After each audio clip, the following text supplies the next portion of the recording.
Kwanza suala la ikhtilafu za mwezi sio ikhtilafu baina ya ahli sunna na makhurafi kama watu wanavyojengwa katika fikra zao, si hivyo. Ni tofauti za kwamba je, mwezi ukionekana sehemu moja kutawalazimu watu wa sehemu nyingine kufunga bila ya kuangalia matali zao? Mfano ambao uko wazi tu, Saudia wameuona mwezi, je sisi yafaa kufanyia kazi? Khilafu.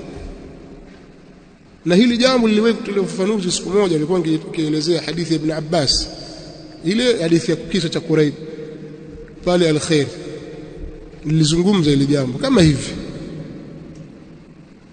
kwamba hadithi hii kwanza yatumika vibaya, lakini pia kauli ya jumhuri la ulama wao wanaeleza kwamba kila watu, yani mwezi utakapoonekana mahali basi ni wa watu wote. Wamekhalifu katika hilo baadhi ya wanaochuoni, ni katika ahlus sunna waliokhalifu. Nikazileta zile hujja kama alivyotaja Imam Shaukani katika Nail al-Awtar. Nilikuwa sana natoa maelezo kwenye Nail al-Awtar ya Imam Shaukani rahimahullah ta'ala. Kwa hiyo hili limeeleweka, lakini suala mathalan serikali sasa, watu na serikali zao na nchi zao, je sisi tutafuata katika nchi au tutafuata nchi nyingine? Watu wenye kadhi kama vile Zanzibar mathalan, mahakama ya kadhi iko, wanasimamia masuala ya ndoa, masuala ya mirathi, mambo ya Uislamu yamewekwa kwao. Makadhi wameainishwa na serikali, na serikali yawalipa makadhi. Anavyolipwa jaji katika mahakama hizo za kitawaghuti ndivyo anavyolipwa kadhi katika mahakama ya kisheria ya Kiislamu. Hivyo hivyo kama nchi kama Kenya mathalan, kadhi huzingatiwa. Ili sawa sawa watu ni kumsikiliza kadhi. Hii ndio sawa, na hivi ndivyo wanaozungumza wanaochuoni. Kwa hiyo wewe mpata taarifa, sio kama wewe tena binafsi, wewe ipeleke taarifa hiyo kwa kadhi. Kadhi atawatangazia watu. Amekataa kadhi, wewe utafunga, wewe utafungua, lakini si watu.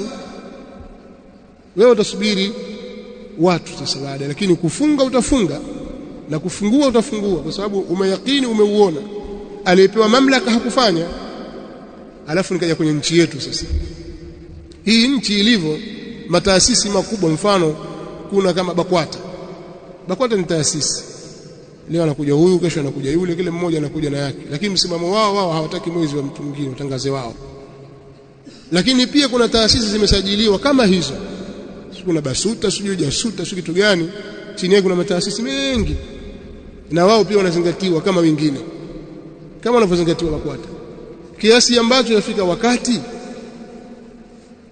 hawa wakitangaza mwezi na wakafunga au wakafungua. Nakumbuka, sikumbuki ni mwaka gani, lakini wakati wa Jakaya Kikwete, rais mstaafu Kikwete, alilizungumza ili jambo siku moja kwamba sisi kesho, lakini wenzetu kuna wenzetu leo, na yeye ni rais wakati huo.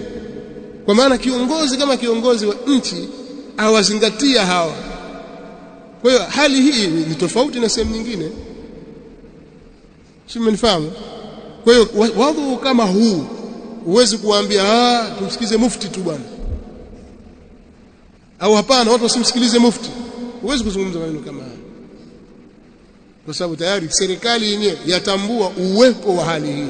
Lakini leo serikali ikituambia hivi, hakuna atakayesikilizwa katika utangazaji wa mwezi ila Sheikh mkuu wa Tanzania Sheikh Abubakar Zuberi, sisi hatutakuwa wasi katika hilo, tutasikiliza, tutafunga au tutafungua, lakini tutaswali Eid mathalan au tutasikiliza ile, basi tutakwenda na vile wanavyotaka wao. Lakini serikali imetupa uhuru wa kwamba hawa na wao watambua kwamba kuna hivi, kuna hawa wa leo na hawa wa kesho. Hali kama hiyo ni tofauti. Pia nikasema kitu kingine hapa jana, sasa hivi ukiwaangalia hata wale wanaoswali kwa kuzingatia mwezi popote utakapokuwa umeonekana, kwa taarifa zinazotangazwa na baadhi ya taasisi ambazo serikali inazitambua, ni watu wengi, kama si mamilioni basi ni malaki ya watu. Si kwamba ni kikundi cha watu 5, watu 10, kwamba labda hapa Tanga kuna kikundi cha watu kama 20 hivi ndio chafanya mambo haya, Dar es Salaam kuna kikundi kama cha watu 200 hivi chafanya mambo. Ni umma. Leo ukiwaambia kwamba jamani, sasa unajua sisi tulikosea, hebu turudi kule, yani umeleta fitna kubwa. maneno haya yanarudia mara ya tatu, maana jana nilizungumza na leo katika mukhtasari nazungumza na sasa hivi nazungumza tena. Au nimebadilisha maneno? Nimezungumza hivi hivi. Kwa hiyo tusibadilishe maneno kwa sababu ya hawa au kwa sababu ya haraka ya kutokuelewa na nini. Tutosheke na haya. Na kumbe pia nilipozungumza maneno haya speaker ilizimwa jana kwa maneno haya kuingia. Lakini nimesema hivi.